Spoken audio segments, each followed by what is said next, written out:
Normalement. Normalement. En tout cas, j'étais ravie de passer ce moment-là avec toi. Merci Également. pour tes mots, ta prise de parole. En tout cas, je me suis nourrie de ça. Merci encore.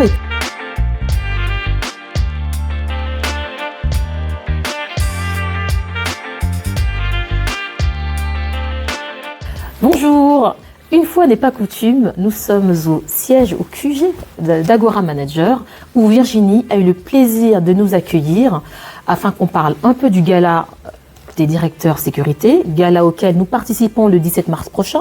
Mais en attendant, avant de parler du gala, déjà, bonjour Virginie. Bonjour Emeline. Merci de nous accueillir. Avec plaisir. Écoute, avant de parler du gala, parce que c'est le sujet sur lequel on se rencontre aujourd'hui, parle-moi un peu de ton parcours, parce que moi, ça fait quelques années que je te côtoie. On parle beaucoup du gala, des directeurs sécurité, mais finalement, je ne reconnais pas tant que ça sur toi. Donc, si tu peux me parler un petit peu toi, de ce que tu fais là, et puis comment tu as atterri ici, en fait.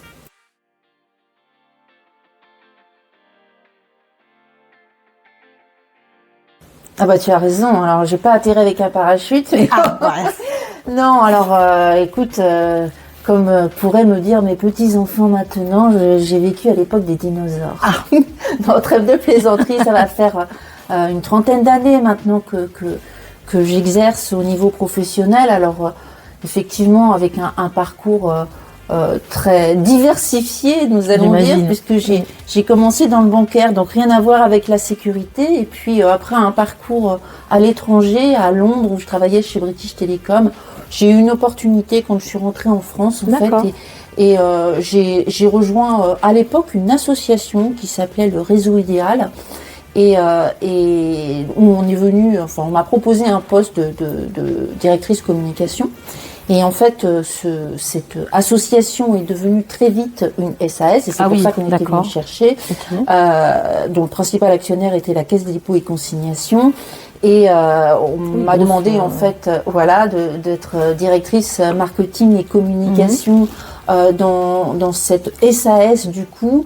Et l'idée, en fait, finalement, c'était très très proche de l'Agora, puisque il y avait aussi des clubs. Sur différents sujets qui passaient par qui allaient de l'environnement à la petite enfance, en passant par le RH, toutes les fonctions qu'on pouvait retrouver dans les collectivités ou les ministères. Mais tu les animais comme aujourd'hui, c'est-à-dire tu intervenais, vous aviez des échanges dans ces clubs, enfin c'était la même approche. C'était assez identique, avec une animation par des personnes au quotidien, avec un outil. Pour le faire. Et moi, j'étais vraiment chargée de la partie marketing et communication. Donc, à la fois pour les clubs, lorsqu'il y avait notamment la création de nouveaux clubs, mais aussi pour être en lien avec la presse, les médias, et puis toute la communication, puisque nous faisions aussi de la formation et des événements dès qu'il y avait un projet ou une proposition de loi. Donc, je m'occupais effectivement de tout l'aspect marketing sur ce sujet. Donc, ça, c'est une expérience qui m'a effectivement bien marquée par rapport au métier que j'exerce aujourd'hui, même si tous les métiers m'ont forgé pour avoir aujourd'hui les fonctions que j'ai. Et puis, je m'en rappelle, enfin, quelques temps après, j'ai créé, puisqu'en 2009, j'ai créé un magazine.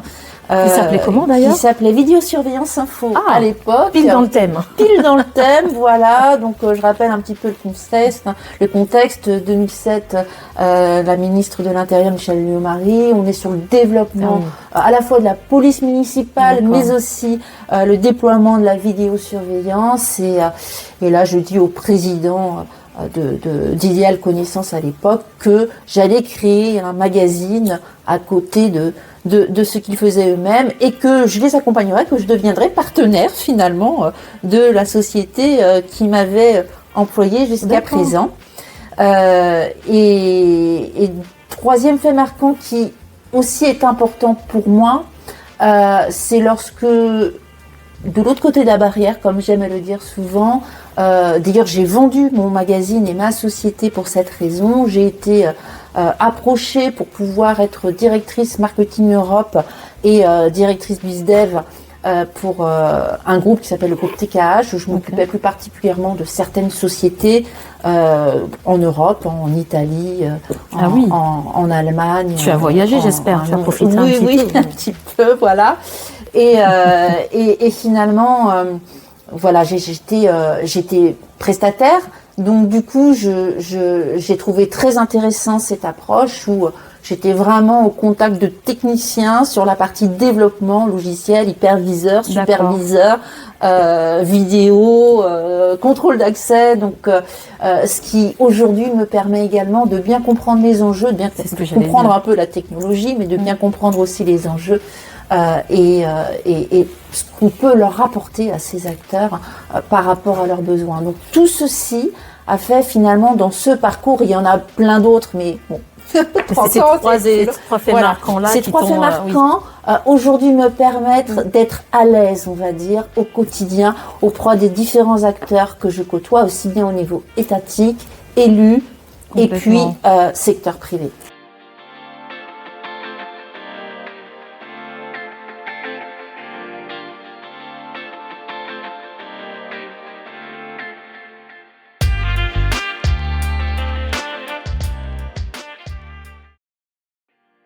Parce que justement, moi, quand je pense à ton métier, je me dis que tu es au cœur d'un écosystème qui mélange veille réglementaire, intelligence collective, échange entre experts. Donc, en fait, il faut être un peu caméléon quelque part pour pouvoir naviguer entre la technique, les sujets très génériques, institutionnels. Comment tu fais pour naviguer? Et puis, est-ce que tu as vu une évolution dans les sujets, dans la façon dont tu appréhendais ce côté caméléon Alors, c'est une excellente question, Emeline. Avec plaisir. En fait, il y a deux choses. D'abord, pour appréhender les différents aspects que tu viens d'évoquer, qui sont effectivement, on va dire, les trois aspects, aussi bien au niveau veille, le côté réglementaire, le côté humain, le côté technologique, qui sont les bases, les fondements. J'ai envie de dire qu'il faut rester très humble. Et comme je dis, je ne suis pas légitime en tant que telle pour apporter la connaissance. Je ne suis pas une sachante. Par contre, je me nourris des sachants et j'accompagne ces sachants. Et ça, c'est très important. Jamais je ne me mets à la place d'eux. Il y a des experts dans ces domaines. Par contre, j'aime à me nourrir de leur savoir pour pouvoir, à l'inverse d'aujourd'hui, questionner ou apporter des réponses ou transmettre, informer par rapport à des évolutions, quelles qu'elles soient, aussi bien au niveau législatif, réglementaire que technologique ou humain. Et ceci me passionne réellement. Parce que ces sujets évoluent, je trouve, très vite. On n'est pas sur des sujets qui ont une mouvance très lente en termes d'évolution, d'innovation. On est sur des sujets quand même qui avancent très vite et se tenir au fait de tout ça, je trouve que c'est très compliqué, très challengeant. C'est pour ça que je trouve ça assez épatant, en tout cas, quand je te vois.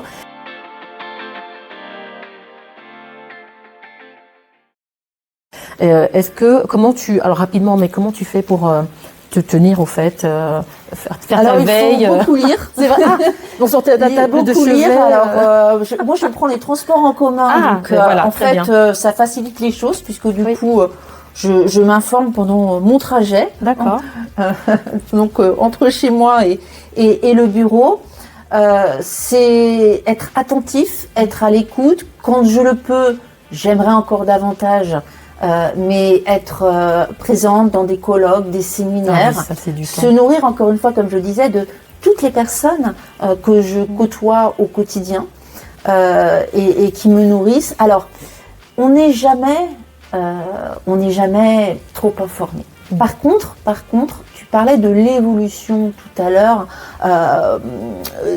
des métiers, mais aussi du secteur de la sécurité. Ce que je peux dire, c'est que depuis maintenant 20 ans que je suis dans ce secteur, il y a eu une vraie évolution. Tu as vu une sorte de gap Alors, sur plusieurs choses, oui, une vraie évolution technologique, forcément. Moi, j'ai connu l'analogique en caméra. Oui. Le numérique n'existait pas. Donc, voilà. Donc, déjà au niveau technologique. Au niveau sécurité humaine, on appelait vulgairement les vigiles. Oui. Ce terme est de moins en moins utilisé et heureusement, et on y travaille pour, et bravo aux organisations professionnelles, et je pense au GES tout particulièrement, qui travaillent au quotidien sur ce sujet, et c'est très important avec tout ce qui est accompagnement, formation, valorisation de ces personnes.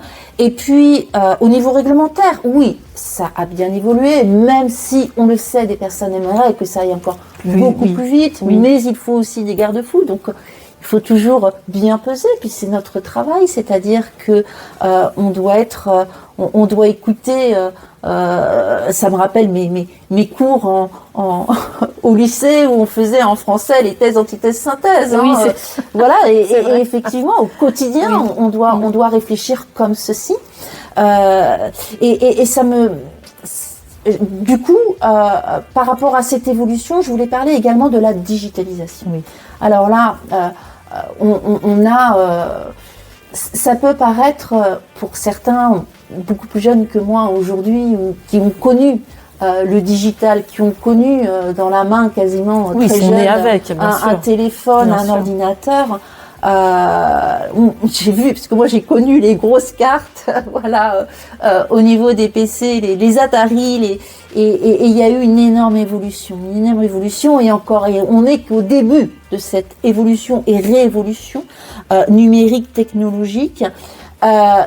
Ce qui me laisse à dire, puisqu'on parlait d'information et comment on fait, l'information est de plus en plus accessible par tous les moyens. Complètement. On a les réseaux sociaux, et puis tout est disponible, tu tapes sur Google. Et aujourd'hui, les médias ont appris aussi à se digitaliser. Alors, c'est très bien. Par contre, ceci nécessite d'avoir un vrai esprit critique et d'analyse, encore plus qu'avant, j'ai envie de dire. Moi, je me rappelle, encore une fois, quand j'étais au lycée, ça remonte à quelques années, mais on nous apprenait à savoir analyser, regarder des journaux de tous bords confondus, on va dire, pour avoir cet esprit critique. Cela est d'autant plus nécessaire aujourd'hui que, alors tu parlais des réseaux sociaux, oui, mais malheureusement, parfois, il y a des personnes qui croient uniquement c'est la dérive que je constate dans les réseaux sociaux. Alors on ne parle pas des deepfakes parce qu'il y en aurait pour des heures, mais effectivement c'est essentiel. On a la chance à l'Agora d'être des facilitateurs d'intelligence collective. Et quand je disais à cette première question, à laquelle j'ai répondu longuement, mais c'est très important pour moi, encore une fois, nous ne sommes pas les sachants. Par contre, pouvoir permettre aux experts, aux réels experts, d'intervenir et de donner la bonne parole à ces acteurs, pour nous, c'est essentiel. Et c'est ça qui est important.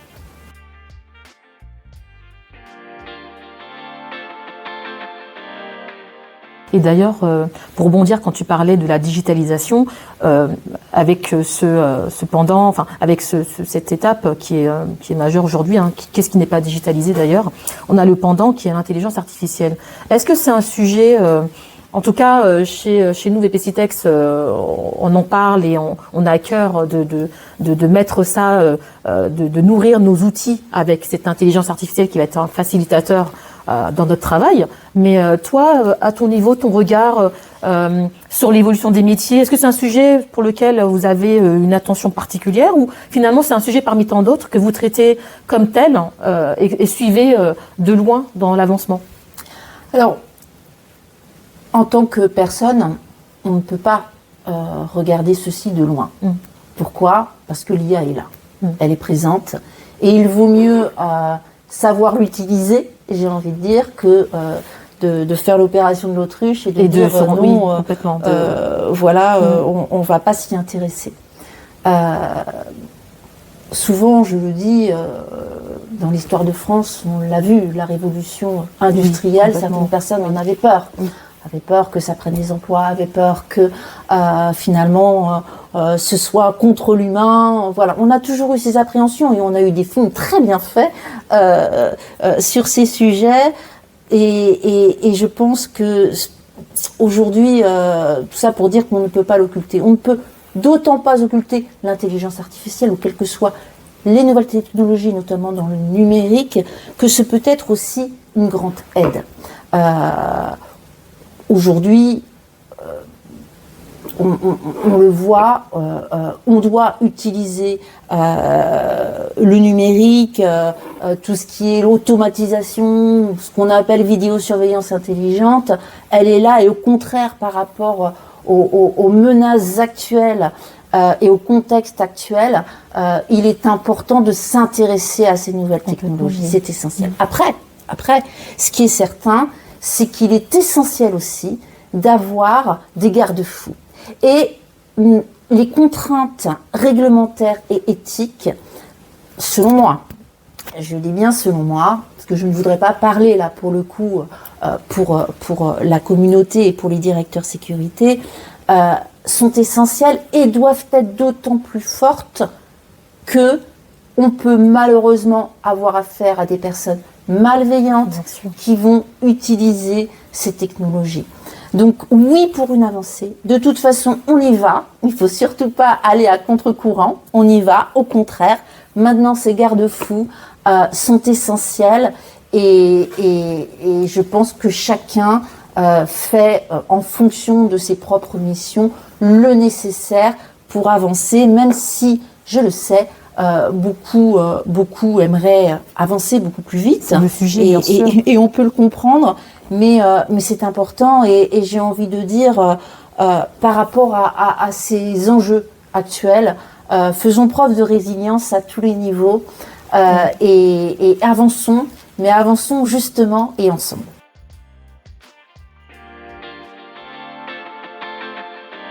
Est-ce que d'ailleurs on aura l'occasion d'en parler lors du gala ? Est-ce que c'est un sujet que vous avez prévu sur la journée du Bifort ? C'est une très bonne question, tout à fait. Je vois que tu as regardé le programme. Oui, bien sûr. Et tu as raison de le rappeler. Oui, alors l'IA, on va en parler lors de la journée d'études et on aura le général Perrault qui va venir en parler. Et pourquoi ? Parce qu'effectivement, c'est dans toutes les bouches, c'est intéressant. Les directeurs sécurité sûreté, comme les prestataires, attendent de voir quelle sera l'évolution pour demain. Et c'est un sujet, en tout cas à mon sens aussi, incontournable. Donc si vous n'êtes pas encore inscrit, Virginie Cadieux, juste là.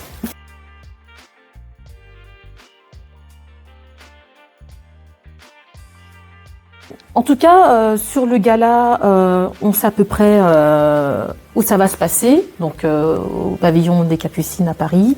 Comme Capucines, tout à fait, notre premier. C'est ça, le 17 mars prochain. Est-ce qu'on sera combien d'ailleurs ? Alors, on sera... Je sais qu'on était beaucoup l'année dernière déjà. On sera plus de 500, sûrement au cocktail. Au niveau du dîner, on ne peut pas excéder les 500, donc on sera peut-être 480 parce qu'il y a toujours une no-show. Le soir venu, on comprend, il y a des obligations qui font que malheureusement, des contretemps qui font que les personnes ne peuvent pas venir. D'accord. Alors, de toute façon, aujourd'hui, on ne peut pas dépasser ce nombre. C'est déjà énorme. C'est déjà beaucoup. Alors, il faut bien comprendre que ce gala, c'est le gala des directeurs sécurité, on l'appelle, puisque à l'origine, c'était vraiment pour rassembler ces directeurs sécurité. D'accord. On a de plus en plus de membres, comme tu le sais probablement. On est à plus de 800 membres aujourd'hui. Au travers de tout l'Hexagone. On a 12 clubs. 12 clubs, 11 sur l'Hexagone et un 12e que j'ai créé il y a maintenant 2 ans qui s'appelle le Club francophone connecté, donc qui va un petit peu au-delà de l'Hexagone. Et donc c'est vraiment le rassemblement, le rendez-vous annuel de ces directeurs sécurité. Il faut savoir qu'on a de plus en plus de membres qui viennent de toutes ces régions et qui se rassemblent et c'est un moment très attendu. Donc ça c'est une première chose et puis après pourquoi ce nombre aussi, parce que petit à petit on a vraiment voulu, il n'y a pas un jour où on ne parle pas de continuum de sécurité au sein de l'Agora, ou plutôt on aime à dire coopération puisque le terme continuum a été beaucoup galvaudé quand même ces derniers temps, donc on parle de coopération. Pour nous c'est essentiel, c'est primordial et donc du coup on va avoir beaucoup de représentants de l'État qui seront également présents, mais on a aussi les organisations professionnelles, tous les présidents des organisations professionnelles liées à la sécurité sont conviés, et puis bien évidemment les partenaires comme VPCTEX qui sont présents. Voilà. Donc tout ceci, c'est un écosystème, l'écosystème de la sécurité, Et c'est le rendez-vous finalement pour cet écosystème, d'où ce nombre important. Ah, je comprends. En tout cas, nous y serons. Tu y seras aussi, d'ailleurs. Tu vas présider. Normalement. Normalement. En tout cas, j'étais ravie de passer ce moment-là avec toi. Merci également pour tes mots, ta prise de parole. En tout cas, je me suis nourrie de ça. Merci encore. Et puis, on se voit le 17 mars prochain. Tout à fait. Rendez-vous le 17 mars. À bientôt. À très bientôt. Au revoir. Merci.